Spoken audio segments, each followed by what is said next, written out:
Hi, this is Kevin from EyouAgro. A good hail netting system does not depend only on the net.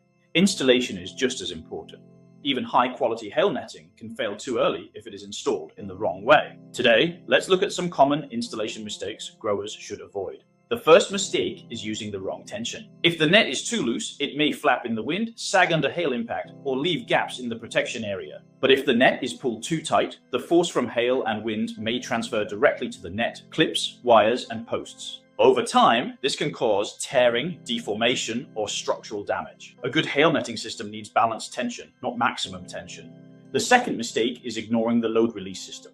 Accessories like bungee cords, hooks, and net clips are not optional details. They help absorb impact and release stress when hail or strong wind hits the net. Without a proper load release kit, the system becomes rigid and the net may suffer more damage during extreme weather. The third mistake is leaving weak connection points. When two net panels are joined together, the connection must be secure and consistent. If the clips are spaced too far apart, or if the edges are not aligned properly, gaps may appear. These gaps can allow hailstones, birds, or wind pressure to enter the protected area. The fourth mistake is choosing accessories that do not match the system. Different net types and structures may require different clips, hooks, cords, and fixing methods. Using cheap or mismatched accessories can reduce the performance of the whole system. So, remember these 4 key rules for installation. Do not over-tighten the net. Do not skip the load release system. Do not leave weak panel connections. And do not use mismatched accessories. A hail netting system is not just a product, it is a complete protection structure.